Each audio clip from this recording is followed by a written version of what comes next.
शौक और फिराक में होंगे। ये है दुनिया की मोहब्बत, सिर्फ ये है दुनिया की मोहब्बत, इसके अलावा और कुछ नहीं है। मेरे भाइयों, मेरी बहनें भी जरा कान खोल के मेरे इन जुमलों को सुने, और मेरे भाइयों जरा आप भी कान खोल के इन जुमलों को सुनो। हमारे जो कानों के अंदर जू नहीं रिंगती, हम रबड़ की तरह उलमा की बातें सुनते हैं, मुंह हिलाते, हाँ बात तो हजरत तुम्हारी सही है, हाँ हाँ हजरत बिल्कुल सही कह रहे हैं, लेकिन जब हजरत की जबान रुकी उसी वक्त हम जो है हमारे सर थम जाते हैं और हमारी वो बात वहीं के वहीं रह जाती है। मगर तुझे पता नहीं है, लोगों से बड़े बड़े बादशाह आए, बड़े बड़े लोग आए, बड़े बड़े बड़े बड़े बड़े बड़े पैसे वाले आए, मालो दौलत वाले आए, तख्त तारत वाले आए, हुकूमत सिपाह वाले आए, लेकिन दुनिया में कोई न रह सका। कोई आया बादशाह बन के गया, कोई आया भिखारी बन के गया, कोई आया तख्त का मालिक बन के गया, कोई आया बड़ी बड़ी दौलतों का मालिक बन के गया। आपको पता है इसी हिंदुस्तान में राज करने वाला मुगलिया सल्तनत का आखिरी बादशाह रंगून के कैद खाने में जब आखिरी सांस ले रहा था तो बहादुर शाह जफर पूरी दुनिया को मुखातब करके कह रहा था, जमाने वालों सुन लो, उम्रे दराज मांग कर लाए थे 4 दिन, तो आरज़ू में कट गए तो इंतजार में। ये हकीकत है इस दुनिया की, हमने इस हिंदुस्तान पे हुकूमत की। हकीकत ये है कि 4 दिन की जिंदगी थी, 2 आरज़ू में कट गए और 2 जिंदगी के दिन हमारे इंतजार में कट गए। ये हकीकत है मेरे भाइयों इस दुनिया की। अरे भाई अब तो सही बोल रहा, अब क्यों खड़े हो रहे हो, बैठ रहे हो? अरे इन मैक वालों को चैन नहीं होती, सही बोले तो चैन नहीं है, सही ना बोले तब चैन नहीं है, चैन नहीं। मैं सही बता रहा हूँ, चैन नहीं है। इनसे इतना डर लगता है मुझे, मैक वालों से बहुत डर लगता, क्योंकि सही नहीं बोलेगा तो हमें परेशानी होती है और सही बोलेगा तो इन्हें परेशानी होती है। बस सही बोल रहा, आराम से बैठे रहो, है क्या नहीं? हाँ हाँ, नहीं चलन देंगे। आप सुने थोड़ी देर मेरी तकरीर,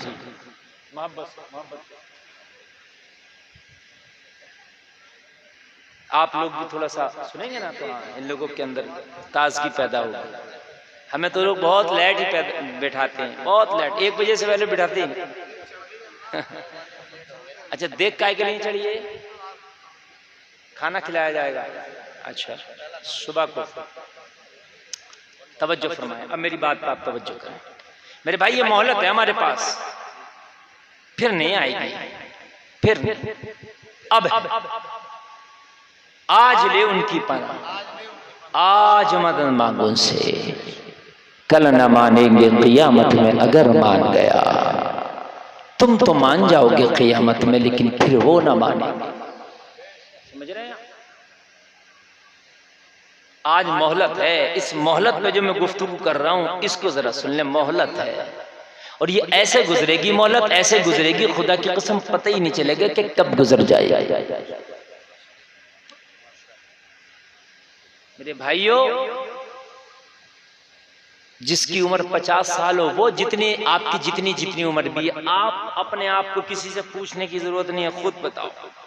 अपने आप को देखो, ऐसा लगता है यार अभी कल तो हम बच्चे थे, अभी कल ही तो खेलते थे यार, अचानक यार इतनी उम्र गुजर गई। जब इतनी गुजर गई तो जो बाकी रही है क्या वो बहुत देर से गुजरेगी? वो इससे जल्दी गुजरेगी, इसलिए कि जितना वक्त करीब आ रहा क़यामत का, उतनी वक्त की बरकतें उठती चली जा रही है। ये क़यामत की निशानी है कि वक्त की बरकतें उठ जाएंगी। महीना हफ्ते के बराबर, हफ्ता दिन के बराबर, दिन घंटे के बराबर, साल महीने के बराबर। ये क़यामत की निशानियां हैं। वक्त बहुत तेजी से गुजरेगा, पता नहीं चलेगा। पहले लोग वक्त गुजारने के लिए चौपालों में जाया करते थे कि भाई वक्त गुजर जाएगा। अब कहता आदमी वक्त ही नहीं है।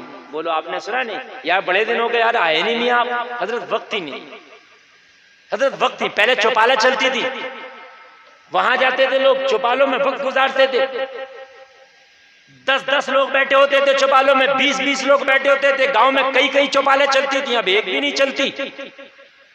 अब तो एक घर में अम्मा अब्बा, वहीं पे बेटा, वहीं पे बेटी बैठी है। आदमी कहता मोबाइल आया दुनिया करीब हो गई, मैं कहता हूँ मोबाइल आया दुनिया दूर हो गई। करीब नहीं, दूर हो गई। पहले इंसान खैरियत के लिए जाता था मामा के घर, 2 दिन रुक के आता था। ससुराल भी 2-3 दिन रुक के आया करता था। हाँ सही बात है। पहले कई दिन की मेहमानियां होती थी, चौपालों में बैठते थे और भाई गेहूं उग गए, धान कट गए, पानी लगा दिया, ईद कैसी चल रही है, ये सब होती थी बात। अब तो पूरे घर में अम्मा यहाँ बैठी है, बेटा यहाँ बैठा, शोहर इधर बैठा, वो अपने मोबाइल में खुट वो अपने मोबाइल में, एक से एक पूछने का टाइम नहीं है कि तू कैसा है, कि तू कैसा है। बिल्कुल हकीकत बता रहा हूं मैं, पूछने का टाइम नहीं है कि तू कैसा है, कि तू कैसा है। मेरे भाइयों तुम्हें पता नहीं है, इस मोबाइल ने करीब नहीं किया, दूर कर दिया। पहले कभी कभी खैरियत लेने चले जाया करते थे, अब तो खाली कॉल चला के ही, कॉल से ही काम, कॉल करके ही काम ले लिया जाता है। वो जलसे में आने वालों सुनो, मोबाइल का काम मोबाइल से चलाओ, और जो काम मोबाइल का नहीं है उससे मोबाइल से चलाने की कोशिश ना करो। बहनों के घर जाया करो, जाना तुमने बंद कर दिया। तुम्हारे मरने के बाद तुम्हारे माँ बाप की रूहें तड़पेंगी अगर तुमने बहनों को छोड़ दिया। तुम चाहते हो कि मरने के बाद मेरी माँ खुश रहे, तुम चाहते हो मरने के बाद मेरा बाप खुश रहे, तो अपनी बहनों के घर जाया करो, हर ईद में जाया करो, हर त्योहार में जाया करो, और हो सके तो अपनी हैसियत के मुताबिक बहनों के घर तक तोहफे ले जाया करो, बहनों के बच्चों के लिए कुछ खाने पीने के फल ले जाया करो। तुझे पता नहीं है, तू अपनी बहन के घर जाना, उधर तेरी बहन खुश होगी, उधर तेरी माँ की कब्र, उधर तेरी माँ की कब्र, उधर तेरे बाप की कब्र ठंडी हो जाएगी, तेरा बाप ठंडा हो जाएगा, तेरी माँ ठंडी हो जाएगी, दोनों खुश हो जाएंगे। ओ जलसे में आने वालों, ये तेरी बहनें, तू इन्हें राजी रखा कर, तेरे वालिदैन तुझसे राजी हो जाएगा। खाली फोन कर देते हैं, फोन कर देते हैं, बहन आओगी क्या, अच्छा टाइम हो तो आ जाना, कभी चला भी जाया कर यार, वक्त निकाल के चले जाया कर। जहां ससुराल जाने के लिए तेरे पास टाइम ही टाइम है, वहां पर एक बार बहन के घर भी चला जाया कर, बहुत खुशी मिलेगी तेरे वालिदैन को। एक शख्स का फोन आया, हजरत मेरे अब्बू जी इंतकाल कर गए, अब मैं उन्हें खुश करने के लिए क्या करूं। मैंने कहा तेरी बहन है, कहने लगा है। मैंने कहा कहाँ है, कहने लगा शादी हो गई। मैंने कहा हर त्योहार पे उसके घर जाया कर, कुछ तोहफे लेके जाया कर। सुभान अल्लाह, जोर से बोलो सुभान अल्लाह।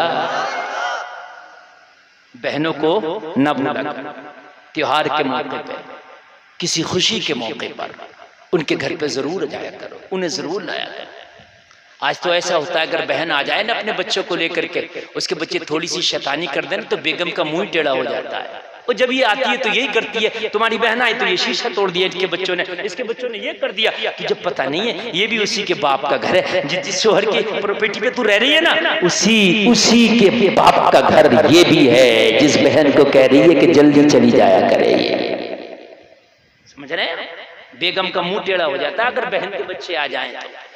अपने बच्चे कुछ करें तो कोई मसला नहीं है, बहन के बच्चे आ गए तो बेगम का मुंह टेढ़ा हो गया, सारा सामान इधर से उधर कर देते हैं। ये बच्चे तो बच्चे होते हैं, समझ रहे हैं।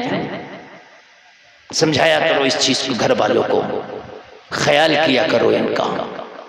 ये जिंदगी दे तो तुम्हें मोहलत दी है, फिर मोहलत देने वाली नहीं। अब मैं यहां से बात को आगे बढ़ा रहा हूं। इसी जिंदगी में सब कुछ करना है, टाइम अब किसी को नहीं है। क्या तुम सोचते हो बुढ़ापा आएगा तो इबादत करेंगे, टाइम मिलेगा? और बेवकूफ, तुझे पता नहीं है बुढ़ापे में तो इससे ज्यादा बिजी होने वाला है। आप कहोगे क्यों? तो बुढ़ापे में तुझे घुटनों के दर्द भी फुर्सत नहीं लेने देंगे। ये भी एक काम है ना, हाँ ये भी एक काम है। जवानी में नहीं था ये काम, बुढ़ापे में आ गया ये काम। समझ रहे हैं आप सोचते हो बुढ़ापे में कर लेंगे, जवानी में जो कर लेता बुढ़ापे में मस्जिद तक जाने नहीं देंगे ये घुटने। ये कमजोरी तुझे मस्जिद तक जाने नहीं देगी। जवानी में तू ये सोच के बैठा रहा बुढ़ापे में कर लेंगे, बुढ़ापा तुझे कुछ करने ही नहीं देता, कुछ नहीं करने देता। आदमी सोच के बैठा यार तेरा घर बना लूं फिर 4 दिन ऐश के गुजारूंगा। और मेरे भाई घर बना लूं तुझे पता नहीं है ये ऐश के दिन कभी आएंगे ही नहीं। आप सोचते हो जरा सुकून मिलेगा तब मैं ये काम करूंगा, जरा एडजस्टमेंट तो होने दो, जरा सेटलमेंट तो होने दो। ये सेटलमेंट होगा ही नहीं, हमने भी बहुत करके देख लिया, नहीं होता, नहीं होता। हम अपने आप को बता रहे, हमने खुद बहुत करके देखा कि भाई अब ये महीना बड़ी इसका चल रहा है, इसके बाद जो अगला महीना आएगा ना कुछ सुकून का आएगा, कुछ वक्त अपने घर वालों को भी देंगे, कुछ वक्त इधर देंगे, कुछ वक्त रिश्तेदारों में देंगे, पता चला उससे ज्यादा बिजी हो गया। इसी जिंदगी में तमाम कामों के लिए वक्त निकाला, इसी मसरूफ जिंदगी में, नमाज के लिए भी, अहलो अयाल के लिए भी, रिश्तेदारों के लिए भी, अपने लिए भी, अपनों के लिए भी। सुभान अल्लाह बोलो। हाँ, इसी में निकालो। बहुत से आदमी बहुत कमा रहे हैं, बहुत कमा रहे हैं, बड़े खुश हैं, बड़े खुश हैं। मौलाना ऑफिस चल रहे हैं, बढ़कर काम कर रहे हैं, फैक्ट्रियाँ चल रही हैं, मौलाना टाइम ही नहीं है, टाइम ही नहीं है। सुबह को निकल गया, शाम को आके सो गया, शाम को निकला, सुबह को आया, पता नहीं है टाइम नहीं है, बड़ा खुश। पैसे की चट्टियों पे चट्टियाँ लग रही हैं, और इस बीवी के लिए टाइम कब निकालेगा, इन बच्चों के लिए टाइम कब निकालेगा। कहता मौलाना मैंने तो बीवी को मोटी सी गड्डी दे दी है कि बच्चों का ख्याल रखना, खाली मोटी गड्डी से बच्चों का हक अदा नहीं होता, इन बच्चों को टाइम भी दिया जाता है। तेरी जिंदगी में तेरी बीवी का भी हक है, तेरे बच्चों का भी हक है। खाली ऑफिस का ही हक नहीं है कि 24-24 घंटे ऑफिस को दे रहे हो। इस जिंदगी में बीवी का भी हक है, इस जिंदगी में माँ बाप का भी हक है, इसी जिंदगी में बच्चों का भी हक है, इसी जिंदगी में तेरा भी हक है। बात समझ में आ रही है? निकाल ही नहीं रहा टाइम, आदमी कह रहे टाइम ही नहीं है। अरे इसी में निकाल, और कभी नहीं मिलेगा, ऐसा कोई वक्त ही नहीं आएगा। और बिजी होते चले जाओगे, और बिजी होते चले जाओगे, लोगों कुछ खुशियों के पल इसी बिजी जिंदगी में निकाल लिया करो, इसी में निकाल लिया करो। अल्लाह के रसूल सल्लल्लाहु अलैहि वसल्लम की जरा जिंदगी तो देखो, मेरे नबी से ज्यादा बिजी कोई नहीं हो सकता, इसलिए कि पूरी कायनात का बोझ मेरे नबी के कांधों पर। और आला हजरत कहते हैं जिसको बारे दो आलम की परवाह नहीं, ऐसे बाजू की कुव्वत में लाखों सदा। गमगीन आता है तो वो इनके पास आता है, पागल आता तो वो इनके पास आता है, जिसकी कोई नहीं सुनता वो भी इन्हीं के पास सुनाने चला आता है। हाय हाय हाय। एक बूढ़ी पागल सी औरत ने मस्जिद नबवी के दरवाजे पे मेरे नबी को बातों में लगा लिया। घंटों हो गए तेज की गर्मी, अरब की गर्मी इससे भी तेज होती है। इस गर्मी में मैं तुम्हें घंटों अगर धूप में खड़ा कर दूं तो पसीने में कपड़े भीग जाएंगे। वो पागल सी औरत, उसका कुछ पता नहीं कहां से शुरू करती बात, कहां खत्म करती, कोई ठिया ठिकाना नहीं। नबी की बारगाह में बात करती चली जा रही है, मुस्तफा जाने हम सुनते चले जा रहे हैं, हाँ पे हाँ करते चले जा रहे हैं। घंटों के बाद उमर इब्ने खत्ताब तशरीफ लाए, देखा ये वो पागल औरत है जिसकी मदीना में कोई सुनता नहीं, इसने नबी को बातों में लगाया है। ये करीम मुस्तफा है, ये मेहरबान मुस्तफा है, ये करम दिल मुस्तफा है, ये करम करने वाले मुस्तफा है, ये नबी है कि इसे मना नहीं कर पा रहे। हजरत उमर आए, अर्ज करने लगे या रसूल अल्लाह, इसकी बातों को तो कोई सुनता नहीं, या रसूल अल्लाह पूरे मदीना में इसकी बातों को कोई नहीं सुनता, आका आप कहां इसकी बातों में लगे हैं। मेरे करीम मुस्तफा ने फरमाया ओ उमर खामोश हो जा, जिसकी कोई नहीं सुनता उसी मोहम्मद रसूलुल्लाह सुनता है। नारे तकबीर, नारे रिसालत, मसलके आला हजरत, सीरत मुस्तफा, किरदार मुस्तफा, तरीक़े मुस्तफा। अगर हम नहीं सुनेंगे तो फिर इसकी कौन सुनेगा। उमर जिसकी कोई नहीं सुनता उसकी भी तेरा नबी सुनता है, सबकी सुनते हैं। यार कितना टाइम है नबी को, क्या हर टाइम हर चीज के लिए टाइम है। वही भी आती है, हजरत जिब्रील को भी टाइम दे रहे हैं। तुम तो सिर्फ इंसानों को टाइम दे रहे हो, मेरे नबी तो वो हैं जो फरिश्तों को भी टाइम दे रहे हैं। यार बोलो ना सुभान अल्लाह, है ना। किसी की अगर जरा सा काम सही चल जाए तो बात करने तैयार नहीं है, टाइम नहीं है, टाइम नहीं है। आप वो मस्जिद में आ जाया करो, कुछ दीन की बात कर लिया करें, दीन सीख, टाइम नहीं है। जलसे में नहीं आए तुम्हारा टाइम नहीं है। मरने के बाद जब मरेगा ना, जब फरिश्ता आएगा तेरे पास तो उससे भी कह दियो एक बार जरा बाद में ये टाइम नहीं है, देखो मान जाएगा।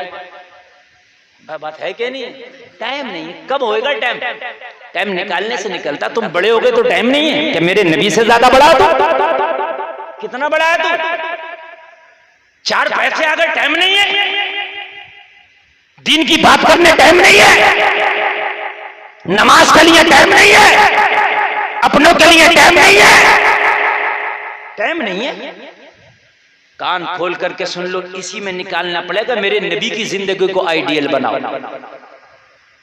नबी की जिंदगी तुम्हारे लिए बेहतरीन नमूने अमल है। क्यों बनाते हो तुम हीरो हीरोइन को, क्यों बनाते हो नेताजी को अपना आइडियल? मेरे नबी को आइडियल बनाओ, तुम्हारी जिंदगी में हर काम के लिए टाइम निकलेगा इंशाअल्लाह, इंशाअल्लाह। वो मेरे करीम नबी हैं, बीवियों के लिए भी टाइम, बच्चों के लिए भी टाइम, सहाबा के लिए भी टाइम, फिर लोगों की शिकायत सुनने का भी टाइम। और मेरे नबी की 11 निकाह फरमाए मेरे नबी ने। कितने? जोर से बोलो। 11 निकाह फरमाए। हम तो एक का हक सही से अदा नहीं करते। जरा गौर करें आप। बीवी का भी मेरे भाइयों हक है, समझ रहे हैं? सबका हक है आपके ऊपर। सब कुछ पैसे से नहीं होता। आदमी सोच रहा है मेरे पास तो पैसा सब कुछ कर लूंगा। नहीं नहीं नहीं, पैसे से सब कुछ नहीं होता मेरे भाई। कभी कभी मालूम है आपको, जो चीजें पैसे से नहीं मिलती वो चीजें वक्त से मिलती है। पैसे से आप खाना खरीद सकते हो मगर भूख नहीं खरीद सकते। पैसे से आप बिस्तर खरीद सकते हो मगर नींद नहीं खरीद सकते। पैसे से आप मजदूर खरीद सकते हो मगर दिल नहीं खरीद सकते। पैसे से आप मस्जिद बना सकते हो मगर नमाज नहीं पढ़वा सकते। वरना मालदार तो क्या करते, 2-4 गरीबों को लगा देते, भैया पढ़ते रहिए हमारे बदले। सही बात है कि नहीं? मगर तुम्ही को पढ़ना है, तुम्हारी नमाज कोई नहीं पढ़ेगा। मेरे नबी की जरा जिंदगी देखो यार, हर शोबे पे मेरे नबी ने काम किया, हर शोबे पे। मैं तो हैरत में रहता हूँ, कभी कभी नबी की सीरत के जब बाब पढ़ता हूँ ना तो हैरत में पड़ जाता हूँ। या अल्लाह, तूने नबी को कितना इल्म दिया था। जहां पर सारे दुनिया के इल्म दम तोड़ जाते हैं, वहां मेरे मुस्तफा की अक्ल शुरू होती है। यार जरा बोलो ना सुभान अल्लाह। है, दुनिया बड़ी तरक्की कर गई। कह रहे हमने इसरो यान को भेज दिया चांद पर। अभी पहुंची थी ना मशीन एक चांद पर, बड़े खुश थे, तालियां बज रही थी, अरे हमने इतना तरक्की कर लिया। हमने कितनी तरक्की कर लिया, तो चांद पर पहुंचा है। मेरा नबी अगर उंगली का इशारा कर दे ना तो चांद का 2 टुकड़ा कर दे। हजरत बोल दो सुभान अल्लाह। चांद का 2 टुकड़ा कर दे, मेरे नबी का ये कमाल है। तू कितना तरक्की कर गया मुझे बता। कहता यार मैंने जहाज बना लिया, 1 घंटा में 1000 किलोमीटर चलता है जहाज। मैंने कहा बस। मेरा नबी जब मेराज की रात सफर शुरू किया तो पलक झपकने से पहले दुनिया से आसमान पर था। आय सुभान अल्लाह बोलो। तो दुनिया की क्या तरक्की है तेरे नबी के सामने। मेरे करीम नबी की जिंदगी को सामने रखो, इंशाअल्लाह आपकी जिंदगी में सुकून आ जाएगा, जिंदगी में बाहर आ जाएगी, दिल को भी करार आ जाएगा। और कान खोल करके सुनो, मुस्तफा को अगर आइडियल बनाओगे तो जिंदगी में सुकून ही सुकून रहेगा। इंशाअल्लाह सुकून ही सुकून रहेगा। लेकिन आइडियल मुस्तफा की जिंदगी को बनाना। अगर दुनिया को आइडियल बनाओगे तो जिंदगी में सुकून नहीं आएगा। सुकून सिर्फ पैसे से नहीं आता, ये मेरा मानना नहीं, बल्कि ये मैं गारंटी के साथ कह सकता हूँ। जिन पे बहुत ज्यादा पैसा, रात को नींद की टैबलेट खा खा के सोते। बात हकीकत बताओ, नींद की टैबलेट खा खा के। हाँ मेरे भाई, सिर्फ पैसे से कुछ नहीं होता है। हाँ अभी मुझे पता चला केजरीवाल जो दिल्ली का मुख्यमंत्री है, वो जेल से जब बाहर आया तो उसने एक बयान दिया। बोला मुझे रोज इंसुलिन के इंजेक्शन लेना पड़ते हैं जो शुगर को मेंटेन करते हैं, मुझे जेल में नहीं दिए गए। रोज से 3 से 4 इंजेक्शन लेता हूं, रोज से 3 से 4 रोज पेट में लगते हैं वो इंजेक्शन,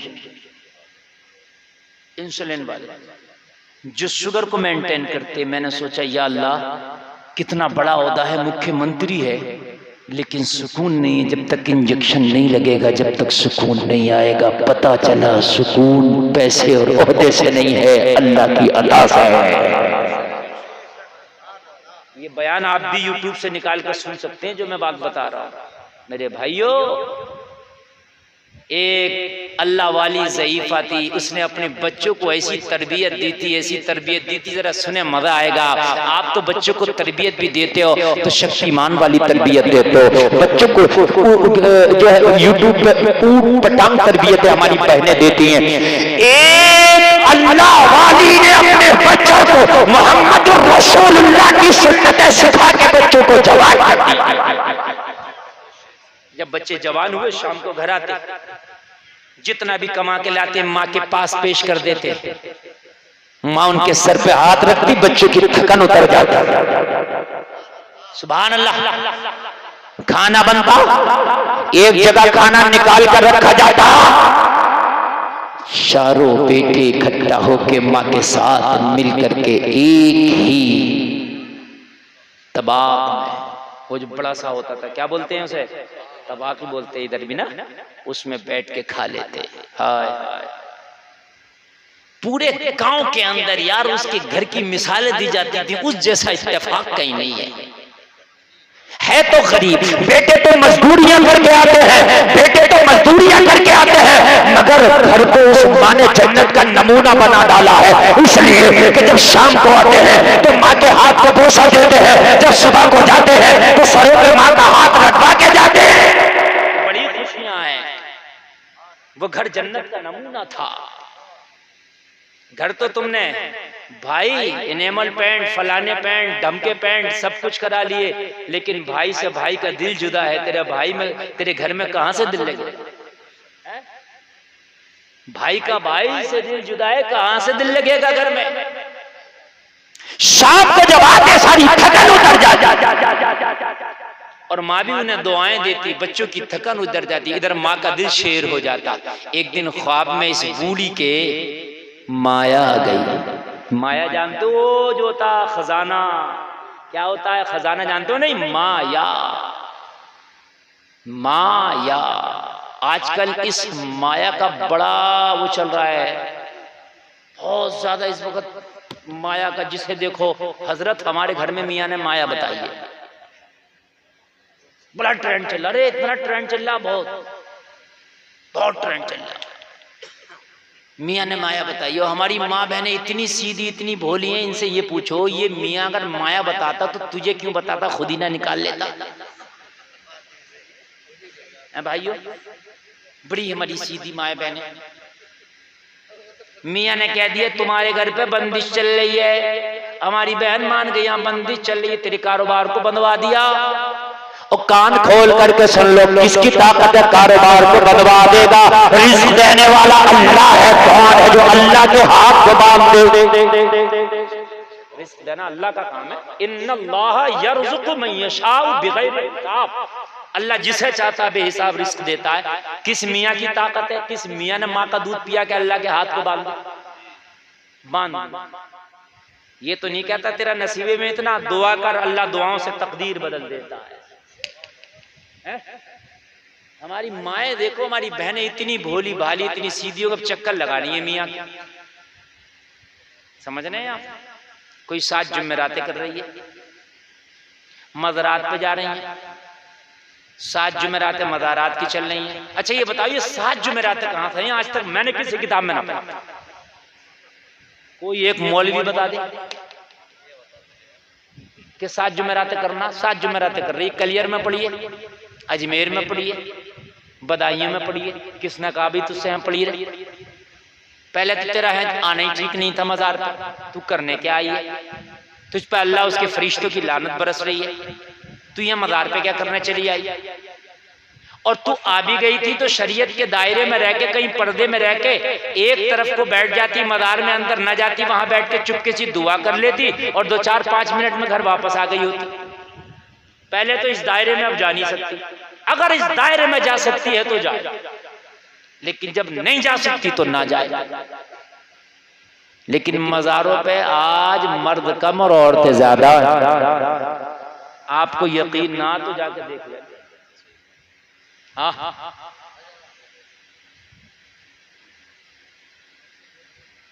मज़ारों पे हाल ये मेरे भाई, यकीन मानना, मैं आपको क्या बताऊं, ये जुमले मेरे हार्ड हो जाएंगे। मियाओं ने तो ऐसा पेशा बना लिया, कोई मोर के पल्ले के खड़ा, यहां लाओ। कोई चराग लेके बैठा हुआ, चरागी दो। समझ रहे हैं आप? या अल्लाह, ये बात समझ में नहीं आती। चरागी, ये बताओ ये चरागी किस बात की? मियाँ मेरा मोर के पल्ले के मुझे घेर लिया कलियर। कह रहा दियो। मैंने कहा ये क्या रहे? बोला मोर के पड़े। मैंने कहा मियाँ फंस जाएगा, ये जो मोर का, ये मोर जो है ना, ये राष्ट्रीय पक्षी है, तूने इसके पर कहां से उखेड़ लिए? 2 नंबर के काम करके यहाँ खड़ा है वो। तो हाँ सही बात है यार, राष्ट्रीय पक्षी है मोर, उसके पर जो लेकर खड़े ना इतने इतने, अगर पूछ लिया गया केस हो जाएगा। 2 नंबर का काम करके पैसे ले रहे। अब मियाँ देख रहा, बोला कौन है आप? मैंने जानते नहीं हो हम कौन है? अरे बोला यार मौलाना साहब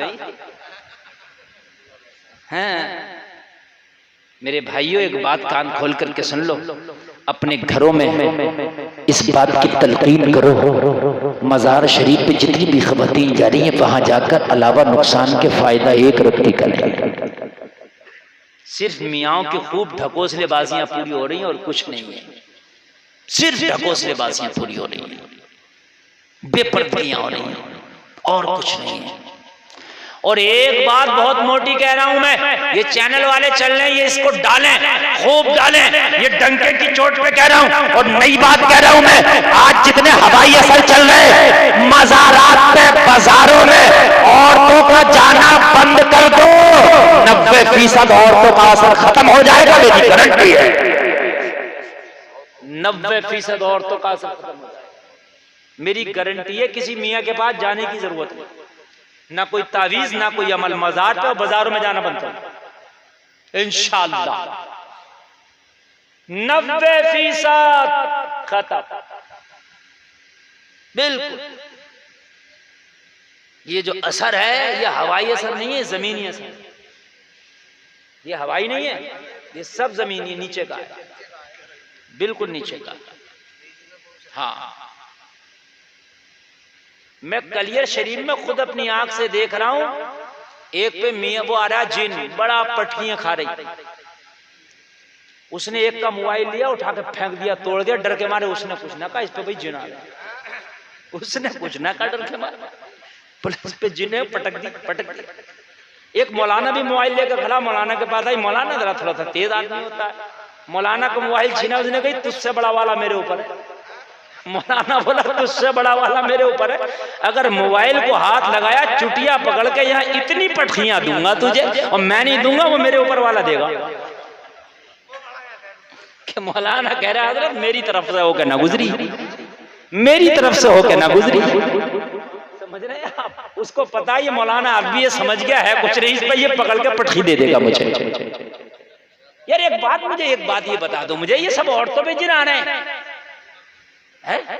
तुम देखो कलियर शरीफ में जाओ, बदायूं शरीफ में जाओ, 90 औरतें पट्टी खा रही है, मुश्किल से 4-5 मर्द मिलेंगे आपको। कोरोना आया था तो मर्दों पे भी आ रहा था, औरतों पे भी आ रहा था। ये कौन सा जिन औरतों पे ज्यादा आ रहा? अरे आप मेरी बात गलत हो तो आप देख लो, किचोचा शरीफ में देखो, जहां आपका दिल करे जाकर के देख लो, औरतों पे ज्यादा जिन है। क्यों है भाई? पता चला ये असर हवाई नहीं है, जमीनी है। इसीलिए हुक्म है कि औरत का उस औरत से भी पर्दा है जो औरत खुल्लम खुल्ला घूमती फिरती है, उस औरत से भी औरत का पर्दा है। इसलिए कि जो खुल्लम खुल्ला घूमती फिरती है, उसके साथ ही औरत जब फिरेगी तो इसका असर इस पे आएगा, और जब इस पे असर आएगा तो फिर ये भी अपना असर दिखाएगी। समझ रहे हैं आप मेरे भाइयों? एक चरवाहे बकरियां चराता था, उसकी काफी अच्छी खासी बकरियां थी। रोजाना भेड़िया कभी इधर से मार लिया, कभी उधर से मार लिया, उसकी रोज 1-2 बकरी मारी जाती। उसने क्या काम किया, चारों तरफ से उसने बकरियों को घेरने के लिए दीवार बना दिया, बीच में दरवाजा लगाकर डंडा लेके बैठ गया। अब बकरियां महफूज, भेड़िए परेशान। क्या करें? मीटिंग हुई, बकरियां तो हिफाजत में चली गई, क्या करें? भेड़ियों ने कहा ठीक है अभी बरगलाते हैं। बकरियों को समझाया कहाँ चक्कर में पड़ रही हो, इसने तुम्हें कैद करके रख दिया। अच्छी खासी टहलती फिरती थी, जहां दिल चाहता था वहां जाती थी, और अब देखो इसने चारों तरफ से कैद करके दरवाजा लगाकर डंडा लेके बैठ गया। क्या तुम्हारा कोई हक नहीं है घूमने फिरने का? क्या तुम्हारा अधिकार नहीं है घूमने फिरने का? बकरियों की बात समझ में आ गई, बात हमारे मुफीद मशवरा दे रहा है, ये हमारा खैर ख्वाह है। बकरियों ने एहतजाज शुरू कर दिया, हमें आजादी दो, हमें आजादी दो, आजादी दो, हम भी आजादी चाहते हैं। दरवाजा खोला, लो आजादी लो। जैसे ही दरवाजा खोला, भेड़िए दांतों को चाड़े बैठे थे, जैसे ही निकली मुकम्मल आजादी मिल गई। किसी ने गर्दन दबोची, किसी ने मुंह दबोचा और ले गया। आज यही तो आज हमारी औरतों को सिखाया जा रहा। आज बॉलीवुड क्या सिखा रहा, क्या सिखा रहा ये आजाद माहौल, क्या सिखा रहा ये मगरिबी माहौल कि इस्लाम ने तो औरत को दबा के रखा, इस्लाम ने तो औरत को कैद में रखा, औरत को आजादी दो, औरत को आजादी दो। वो जलसे में आने वालों, ये औरत को आजादी नहीं है, बल्कि औरत की इज्जत का, औरत की इज्जत का सही पूछिए तो खुदा की कसम सौदा है। औरत की इज्जत की धज्जियां उड़ाई जा रही है। अगर औरत महफूज रह सकती है तो मोहम्मद रसूलुल्लाह ने बताए हुए रास्ते पर ही महफूज रह सकती है। नारे तकबीर, नारे रिसालत, मसलके आला हजरत, मजहबे इस्लाम, मुफ्ती गुलफाम साहिब किबला, नारे तकबीर, नारे रिसालत। मेरे भाई जरा सुनिए, हजरत उमर इब्ने खत्ताब, जरा गौर करें, दूसरे खलीफा, वो जो मेरे नबी ने बताया मेरे बाद अगर कोई नबी होता तो उमर होता। हजरत उमर ने मस्जिद में जाने से औरतों को रोका, मस्जिद में जाने से रोका। मस्जिद में जाती थी पहले औरतें, नमाज पढ़ती थी। जैसे मर्द मस्जिद में नमाज पढ़ते हैं वैसे ही औरतें नमाज पढ़ती थी। हजरत उमर ने मना फरमा दिया। सही था हजरत उमर का ये फैसला, ये फैसला सही था। हजरत आयशा तो औरतों ने जाके शिकायत की, अम्मी आयशा ये उमर कौन होता है हमें रोकने वाला? उमर ने हमें मस्जिद में जाने से रोक दिया। अम्मी आयशा ने फरमाया अगर आज नबी जाहिरी तौर पर इस दुनिया में तशरीफ फरमा होते तो वो भी यही फैसला देते जो उमर ने दिया है। अम्मी आयशा ने फरमाया जब मस्जिद में जाने से हजरत उमर ने मना फरमा दिया तो फिर अब बाजार और मजार क्या रह गया? बात है कि नहीं? बाजार और मजार क्या रह गया? एहतियात करें, एहतियात करें। मेरी बातें कड़वी तो होती हैं लेकिन हकीकत बता रहा हूं, खुदा की कसम। उन्हीं घरों में शांति है जिन घरों में शरीयत को फॉलो किया जाता है। उन्हीं घरों में शांति। उन घरों में शांति नहीं है कि जिन घरों में पैसा ज्यादा है मगर शरीयत को फॉलो नहीं किया जाता। उन घरों में शांति नहीं है। मैं आप बता दूं आपको, आज तो बहुत फैसिलिटी है, बहुत ज्यादा। हम बहुत कुछ कर सकते हैं, बल्कि सब कुछ कर सकते हैं। मैं उस वो जमाने की बात कर रहा हूं कि जिस जमाने में ना घरों में खाने होता था ना पहनने को कपड़ा होता था। नहीं होता था। आज हमारी एक एक बेटी पर, एक एक बहन पर 10-10, 20-20 जोड़ा कपड़ा। हमारे पास भी 10-10, 20-20 जोड़ा कपड़ा है। पहले बीवी और मियाँ, शोहर और बीवी दोनों पर एक ही जोड़ा कपड़ा होता था, मगर नमाज दोनों में से किसी की कज़ा नहीं होती थी। कपड़ा दोनों पे एक जोड़ा, लेकिन नमाज दोनों में से किसी की कज़ा नहीं। पहले पूरी पूरी बस्ती में एक कुआं होता था और उसी कुएं से पूरी बस्ती के लोग नहाते थे, वज़ू भी करते थे, पानी भी पीते थे, मगर पूरी बस्ती में कोई नापाक नहीं घूमता था, सब पाक होते थे। आज हर घर में टोंटी है, हर बाथरूम में टोंटी है, लेकिन उसके बावजूद भी नौजवान 2-2 दिन नापाकी के आलम में गुजारते थे। सही बात बता रहे हैं। अगर कहो नमाज पढ़ लो तो कहते हैं हजरत कपड़े ठीक नहीं है। क्यों ठीक नहीं है कपड़े? कपड़े ठीक करके पहनो, आओ मैं आपको नबी की सीरत का थोड़ा सा पाठ बता दूं, आओ आपको नबी की सीरत का थोड़ा सा पाठ बता दूं, जिंदगी मुस्कुराने लगेगी। लोगों, मेरे करीम मुस्तफा जब हिजरत करके मक्का से मदीना तशरीफ ले गए, जो सहाबा थे पीछे से वो भी चले गए, थोड़े थोड़े जो थे पीछे पीछे वो भी चले गए। जो मक्का में था, मक्का वालों ने उन्हें बहुत टाइट कर दिया। कोई अगर कलमा पढ़ने वाला मक्का में रह गया ना तो मक्का वालों ने बहुत टाइट किया, उन्हें बहुत टाइट किया, मारते थे। वो भी धीरे धीरे पीछे से हिजरत करके मदीना चले गए। एक औरत मक्का के अंदर हिजरत नहीं की, कलमा पढ़ ली थी, नाम है उम्मे सलमा। इन्होंने हिजरत नहीं की थी, अभी मक्का में थी, कलमा पढ़ लिया था। इनका शौहर अबू सलमा हिजरत करके मदीना चले गए। लोगों, उम्मे सलमा का बयान है कि मुझे कभी शौहर की याद बहुत सताती थी, तो रातों को नींद नहीं आती, दिनों का करार छिन गया। मेरा छोटा सा बच्चा था जो दूध पीता बच्चा था, उसी बच्चे को गले से लगा के सीने से लगा के जिंदगी गुजारती थी, लेकिन मेरा दिल नहीं लगता था मक्का के अंदर। मेरी मक्का में अय्याम नहीं गुजरते थे। एक दिन रात को जागी, एक दिन रात को जागी, मैं रात को जाग के अपने बिस्तर पर बैठी थी, मैं रो रही थी। मेरे चाचा का बेटा आया, कहा बहन क्यों रोती हो? मैंने कहा क्या करूं, मुझे मदीने वाले मुस्तफा की याद सताती है, कभी अपने शौहर अबू सलमा की याद सताती है, रातों को नींद नहीं आती। चाचा के बेटे ने कहा एक काम कर, खामोशी से अपने बेटे को गोद में उठाओ और मक्का से निकल के मदीना चले जाओ, वहीं पे शौहर भी मिलेगा और वहीं पे मदीने वाले मुस्तफा की भी जियारत होगी। उम्मे सलमा कहती है मैंने अपने बेटे को उठाया गोद में और मैं रात में चुपके से मक्का से निकल गई। पता नहीं कैसे मेरे घर वालों को, मेरी ससुराल वालों को, मेरी ससुराल मेरे शौहर के खानदान वालों को पता चल गया कि मैं हिजरत करके निकल गई हूँ। जैसे ही मैं मक्का से थोड़ी सी बाहर के निकली थी, मेरा रास्ता रोक लिया गया और मुझे रोकने के बाद मैं कहा गया, उम्मे सलमा कहाँ जा रही हो? मैंने कहा मदीना जाना चाहती हूँ, अपनी मर्जी से मक्का छोड़ रही हूँ, मुझे जाने की इजाजत दी जाए।